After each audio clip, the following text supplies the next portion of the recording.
This is gonna be the last one of the 12 Rules of Life by Jordan B. Peterson.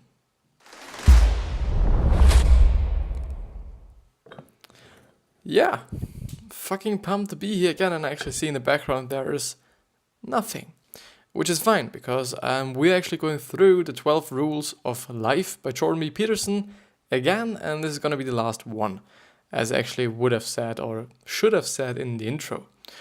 But yeah, I think it's totally great that we just finished this one and that it's just, end sometime or somewhere quite. Because, I'm sorry. I'm sorry if it was too loud.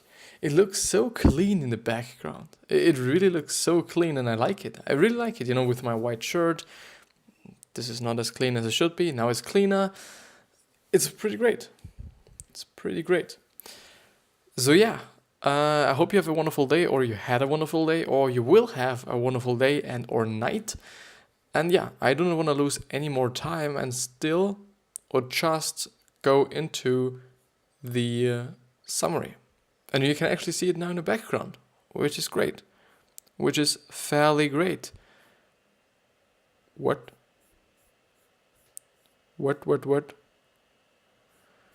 No. Paracat, no.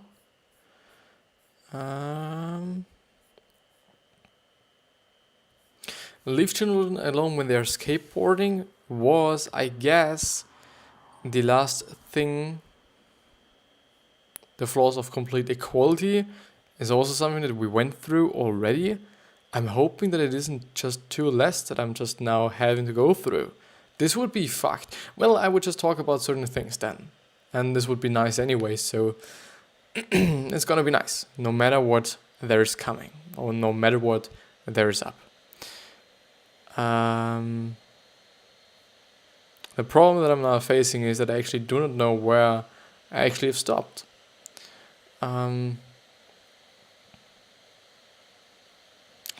Accepting inequality. I've gone through this. I'm very sorry that it just takes a little of a time right now. I should have done this before the episode. I clearly should have. But now I still do it just, during the episode.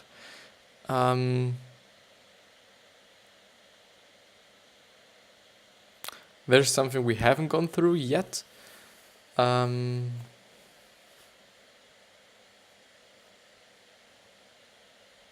So I'm just gonna go ahead with, sorry that it is so fucking big. The most efficient listening techniques. No, it's just way too less. Way too less, and we've been way further in the summary actually.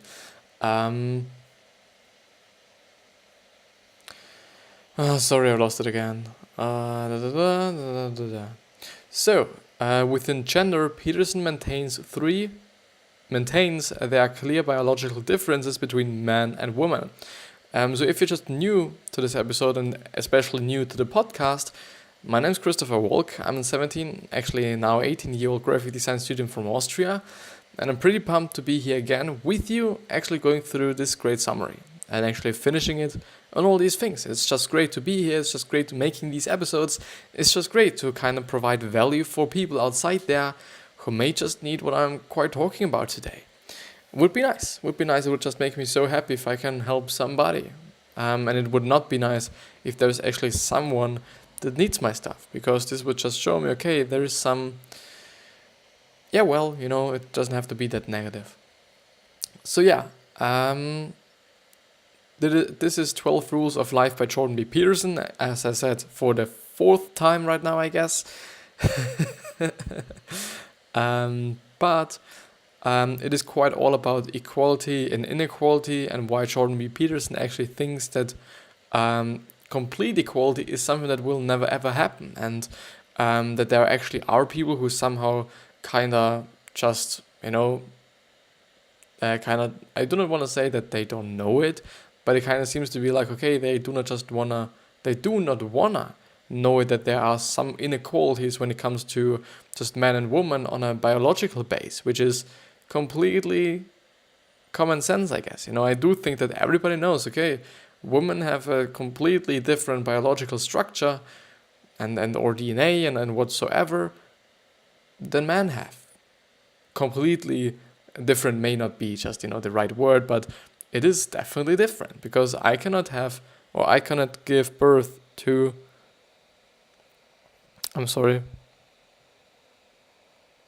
by the way, just have to turn everything off. So I can't give birth to a child. This is one of the differences.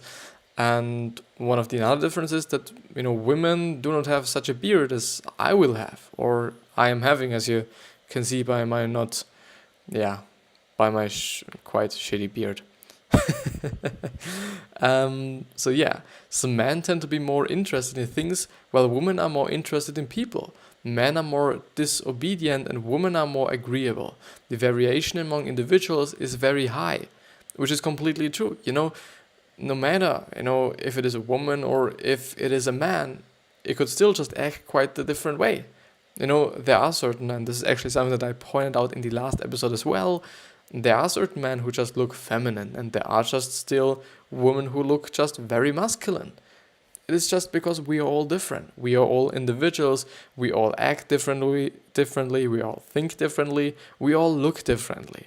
And so it just makes sense, that there will be some exceptions, and there will be some people who may not look just like a woman or like a man, but they still are.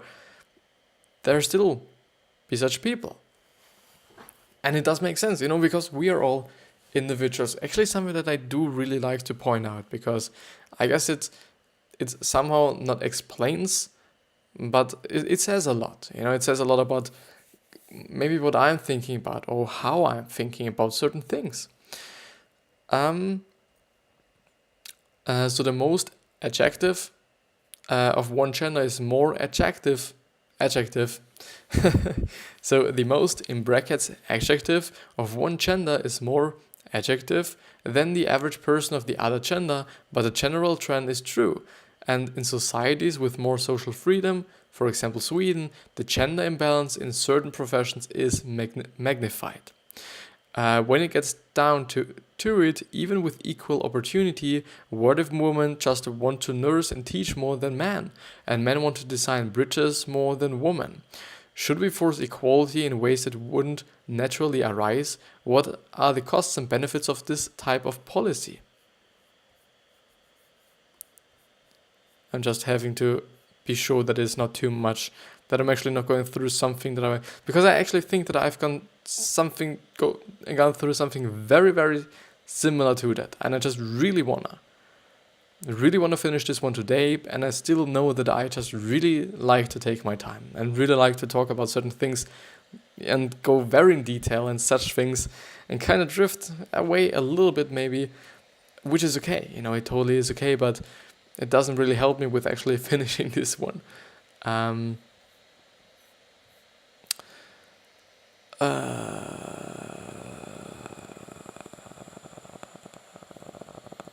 Oh my god.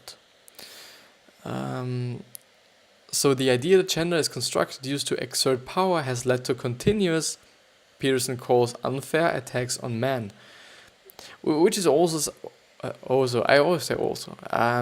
is totally something that I quite understand, that men get actually attacked by women being so offensive and whatsoever. But the thing is, men have just suppressed and just kind of let women feel so shit for so many years, even decades, even just hundreds of years. Women weren't worth anything.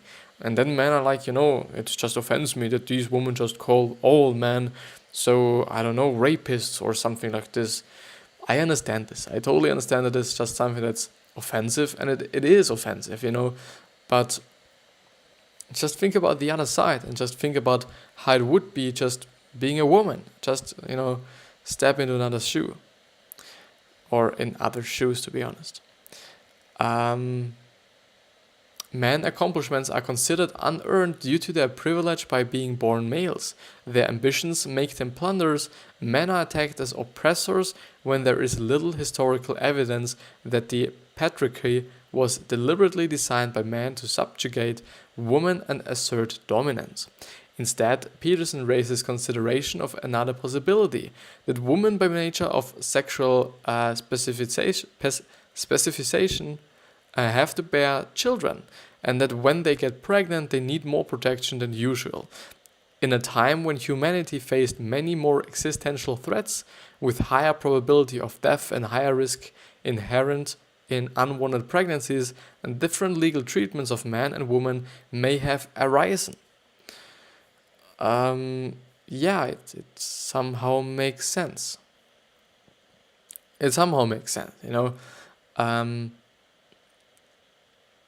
This also explains why women tend to prefer mates who are at an equal or higher social status level, while males are more indifferent.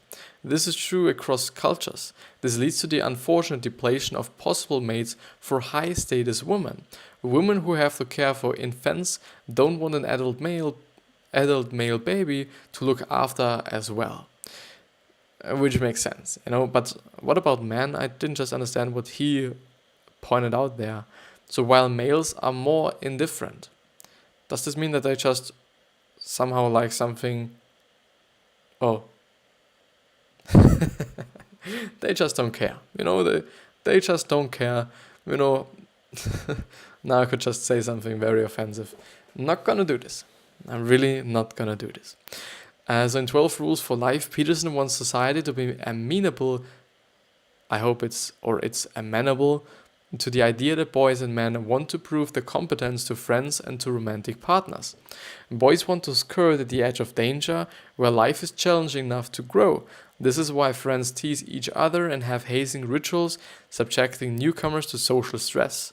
They are evaluating character and determining who can be trusted, who has a strong spine, and who is entertaining. Peterson decries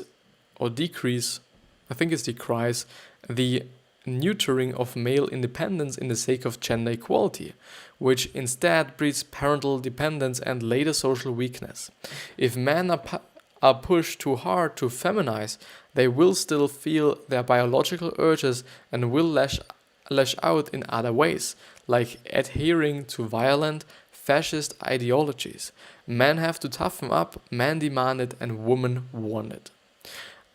Yeah, I in general do not like generalizations. Because I think they're just dumb, Some of them may make sense and some of them may be just, be grown out of something that's like truth, but most of the time it's just something, okay, you're just putting everybody in the same basket, and it shouldn't be the way, because we are all individuals. And I think I'm just gonna point it out way too often this episode.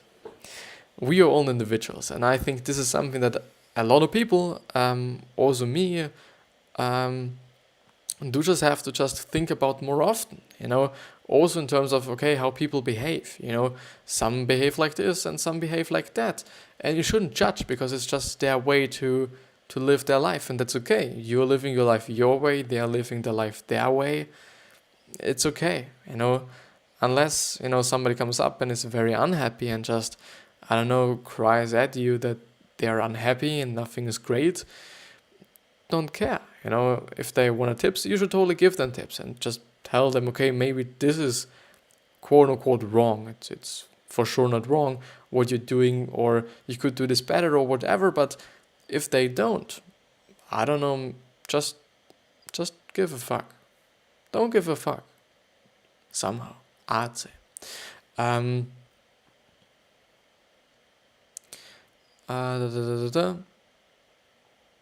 Men have to toughen up. Oh, I read it. So modern parental overprotection robs men of this opportunity. Don't remove risk from life. Let children optimize for it and improve their competence.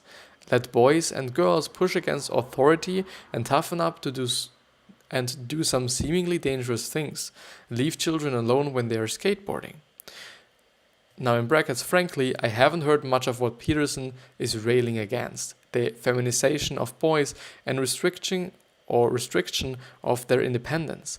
I might just not be exposed to the social circles that suggest this. Peterson doesn't give... Actually, to hold on for a second, this is actually something that I quite see for myself, not often, but sometimes as well, that people actually think about and talk about things and or address things in books and or on blogs or wherever it will be, being like, okay, this is just a very common misconception about something, and this is something a lot of people do and whatsoever. And I just think about like, I don't know, I've never heard it, and this is something I don't know even. But it's okay, I guess it's okay. And I do think actually knowing this will just lead me to actually give a little bit more attention to those things, which for me means maybe I'm just now in the future able to actually see who is talking about this issue and who is actually talking about not feminizing boys and restricting their independence and whatsoever. Maybe we'll see it in the future, which is great because I do really still believe in the fact that everything quite starts with actually recognizing it. Before you can actually change something, you have to know, okay, there is something to change and know how you can change it, which is just, the next step and whatsoever. So I do think the first step is often, I don't want to say all the time, but it's often actually recognizing what's wrong or what's up and just the recognition that there is something to do something about. Peterson doesn't give much here to pushing women to be more assertive like men, as Shirley Sandberg does in Lean In. His analogous recommendation for girls would be to allow them to remain submissive as biology wills it. This may have been too controversial, or he may not actually believe this. Yeah, I don't know, I feel like, okay, you shouldn't do this with a man, then you should definitely do this with a woman as well. You should not malize them, I think, unless they want it. There's still people who do not just feel like being a woman or being a man. And I do guess, they do just really have the right to just be the gender they want to be. We have the opportunities right now. It might not be that of a smart idea in terms of actually all the operations you would have to do and all the quote-unquote harm, because I'm not educated in the space. I'm just assuming the harm you're somehow doing to your body because, if you're taking, you're taking hormones and, all these things, it's okay for me. I don't give a fuck if somebody just is like, okay, I want to be a woman, unless you're just really unfriendly with me, I won't complain. No, I will in general not complain, but I don't know, it's the same thing with, I don't know, just, gay people. I don't fucking care as long as I'm not getting bothered by anyone, but this could also be not gay people, and this could also be by anyone, and I don't know, if people want to do it, they should be doing it. If they just want to be male and are female, then okay. And I don't know. I don't actually know how this is actually working on a political kind of platform or kind of platform, I would say, or kind of base, and why actually there are so many different states and so many different countries who actually do not allow gay marriage and all these things that for me are like, okay, if you just want to let them do this, why not? But as I said, I do not have any clue about politics, so not as much as I would actually be able to say, okay, this could be because of this and that or whatsoever. But yeah, actually going ahead.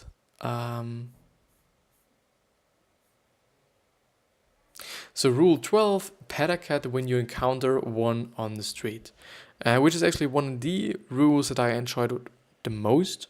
So it's not the rule that I enjoyed the most, but one of the rules, because it is great and because it makes sense and it just really is great.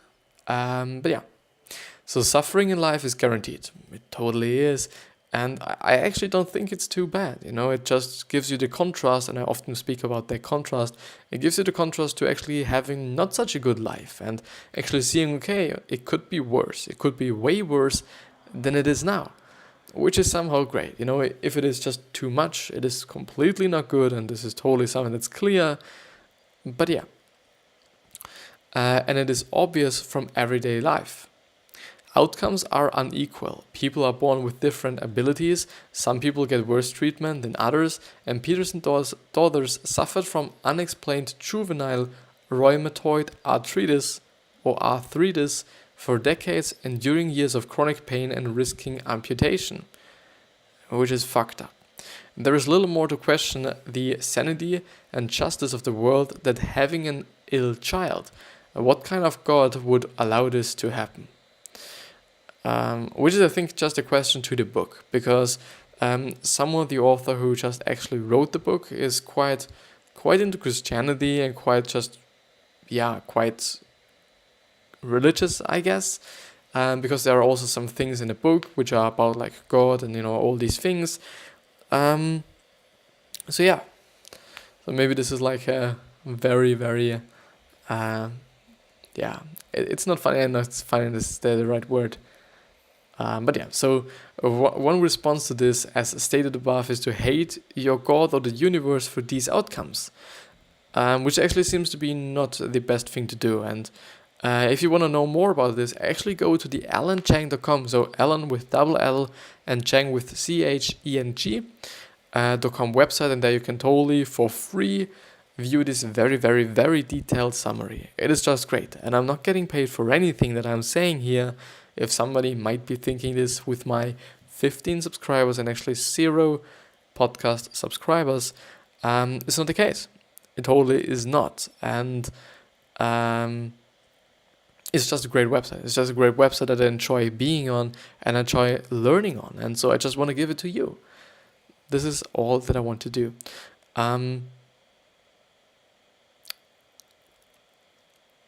So stretched to its extreme, this becomes hatred of existence and the desire to destroy existence itself.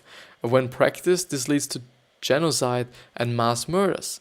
Clearly, this is evil causing suffering in the name of suffering and not the right response. Another response, which only partially mitigates the suffering, is to acknowledge that limitation is critical to making existence meaningful. When Superman was created as a book character, he had infinite powers and could overcome any situation. And this became boring, which is actually one of the stories that I already heard somewhere, and this is why they actually introduced his kryptonite, which is kryptonite.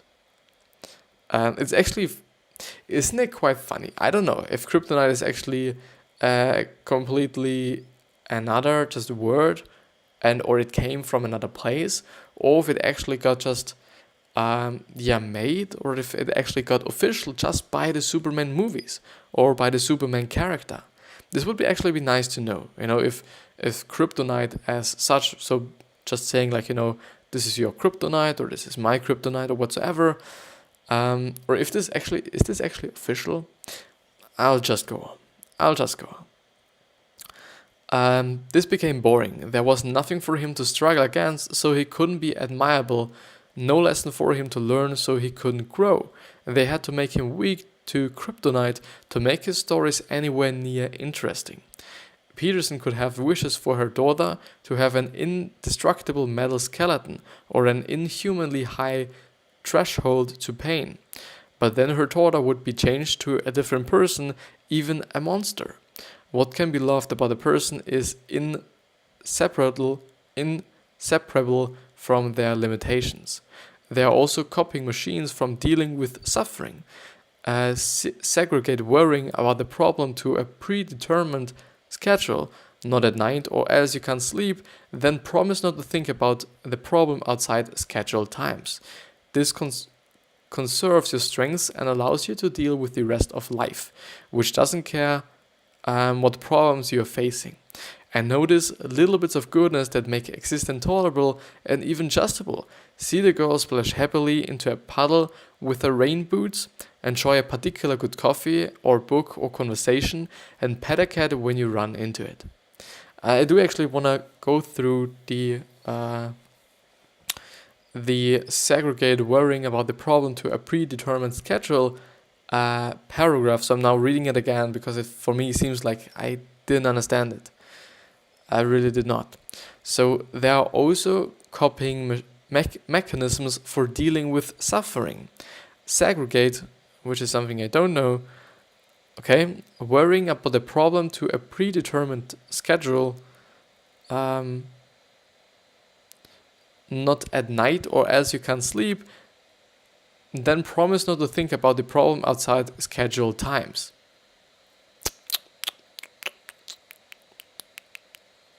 I'm just really trying hard to see why you should actually be doing this.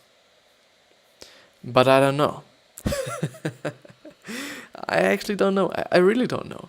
It somehow makes sense, okay, that you're only just complaining about anything in a, just like, okay, I'm giving myself half an hour every single day to complain about everything that I want to, but the rest I won't. I first of all guess that, you wouldn't be complaining as much as you would just over the whole day in half an hour, I do think you're then just feeling stupid and you won't just do anything. In terms of actually just complaining. In terms of just thinking about certain things that might bother you or that are just so fearful for you or something, it makes sense because you're just not wasting just as much time.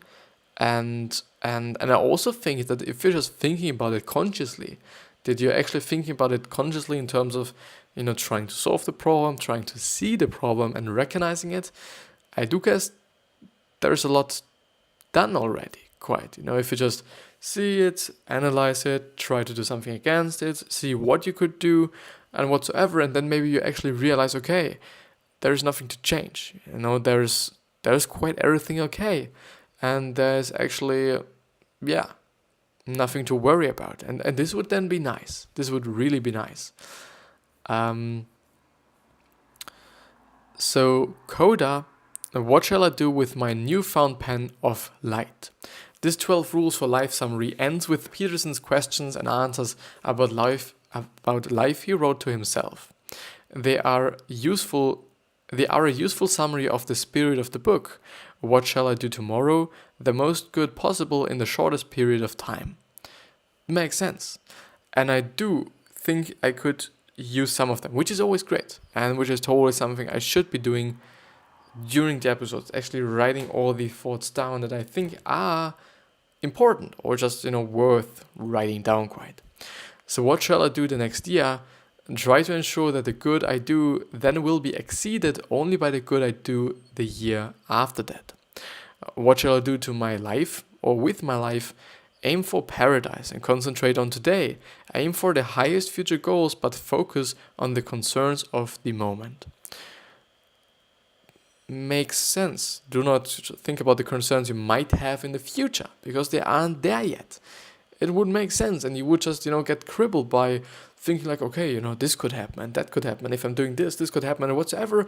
There will be so many things, and it would just cripple you, as I said. And what shall I do with the stranger? Invite him into your house, treat him like a brother, so that he may become one? I don't know. But as you can see, and this is also something that I quite like to point out, is questions are important and questions are very, very powerful. At least at my point of view, they really are.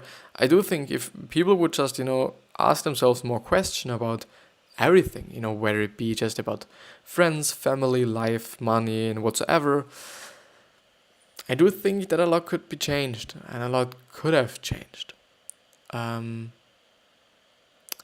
So what shall I do with a fallen soul? Offer a genuine and cautious hand, but do not join it in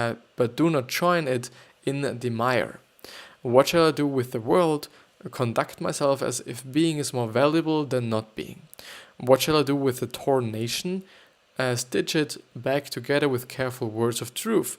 Speak facts about your existence, not one-sided ideologies, so that we can find common ground and proceed together. And what shall I do when I despise what I have? Remember those who have nothing and strive to be grateful. Something very important, actually, just seeing, okay, there are people who have nothing. And if you're then complaining about some things like, okay, I do not have enough followers. I do not have enough water for the next hour. Well, some shit like this, I think you should really think about how other people are dealing with things like not having fucking water for more than 3 days. and food and quite nothing. What do they do? What do they do? They for sure complain, but I understand this. I would also complain, but I still think they are not doing it. Somehow, I really think they will not, or they aren't. I don't know why, but it just feels for me this way. What shall I do when greed consumes me? Remember that it is truly better to give than to receive. What shall I do when my enemy succeeds? Aim a little higher and be grateful for the lesson. What shall I do with my infant's death? Hold my other loved ones and heal their pain. What shall I do in the next dire moment? Focus my attention on the next right thing or right move. And what shall I do to strengthen my spirit? Do not tell lies or do what you despise. Which is something you don't like. Which makes sense, especially not for work, because you're just, spending so many hours and so much of your lifetime actually working on your work. And it would just cripple me, and I think it would just cripple everyone, and I just still see people who are crippled by what they're actually working on because they don't change it up, I guess. And I really know for some people it is hard, and it is definitely not so easy as just to say it. And it also, there are some social concerns of actually being like, okay, there are other people in the new company, and I just have to make friends again, and whatsoever. But if you're then feeling better, and if you then just really enjoy the 8 hours of your day that you're just spending every single day on what you're doing for the rest quite of your life, most often, wouldn't it then be just smart to think about it more carefully and just, really change it up if it's not just very kind of profiting your spirit? The misc points, which is actually, I guess, the action points as we know by the paulminus.com website, which is always a great section because it shows you, okay, what's completely in there that you can actually just, do now and you could just in general do. But so we end this 12 rules for life summary with miscellaneous points gathered throughout the book but do not fit the major themes. The first one is, it's better to render your children component than to protect them. Many questions should be inverted. Why do people get depressed? Why aren't we depressed all the time? Also is very interesting. Interesting to think of evolutionary behavioral economics, why loss aversion? Possibly because in our resource-starved time, losses were more punishing than gains were good? The Ben Franklin tactic of asking someone for a favor for them to think well of you. This classical biological explanation is that this is evoking cognitive dissonance. The funny thing is, a friend of mine and I actually did some kind of a presentation once, I think in first grade or something, and about cognitive dissonance, and or psychology in general, because it is interesting, and just came to my mind. I must like this person, otherwise I would be doing him a favor. So Peterson suggests, which is one of the points that actually is quite under the psychology point and whatsoever. So Peterson suggests the effect is more than the doer of the favor has a chance to show her virtue, and that she now has a chance to ask the other for a favor, which increases their trust. A model for rise of theology. Action came first. Implicit, unrecognized value came next.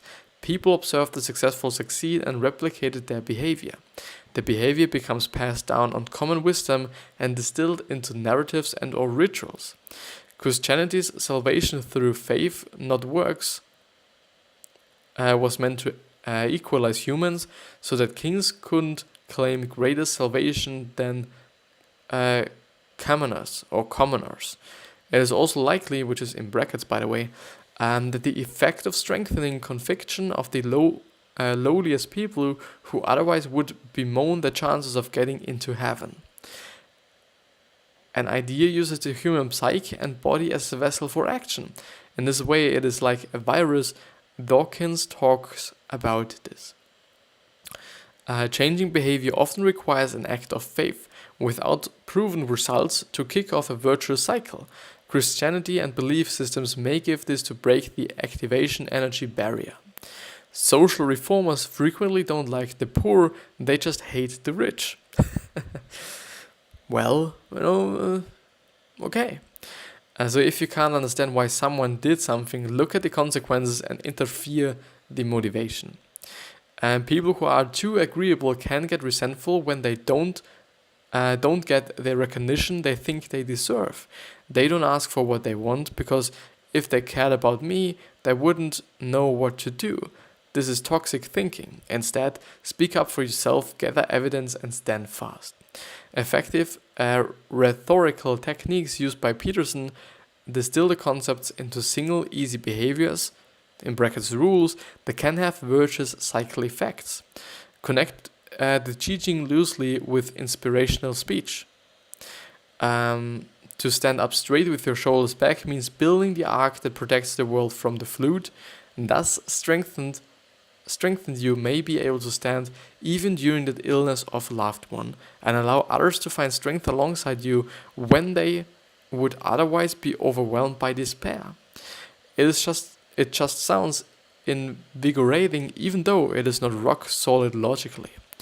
Using the length of history for justification for his beliefs, providing weighty power. Now, in quote unquote, our Asian brains have evolved the male-female association for millions of years. And the book, by the way, only costs $16, which is quite less, which really quite is less. But yeah, I do hope that you enjoyed it. It was somehow an interesting episode. Everything was quite okay. I would say nothing to be so just overwhelmed positive about. It went great. It wasn't bad. There were so bad episodes I did. And I actually, there were even so bad episodes that I actually redid them, which is something I do not like to do because it just takes so much time. But yeah, with that being said, I hope these 37.20, 21, 22 minutes and or seconds were actually worth just using for this. I hope that you're going to get something out of it. And with this being said, I wish you the best health, wealth, happiness, and success. And still, please remember how you're going to be remembered. So therefore, you might just give something back to someone or just to the world. That being said, I wish you the best, and I'll see you.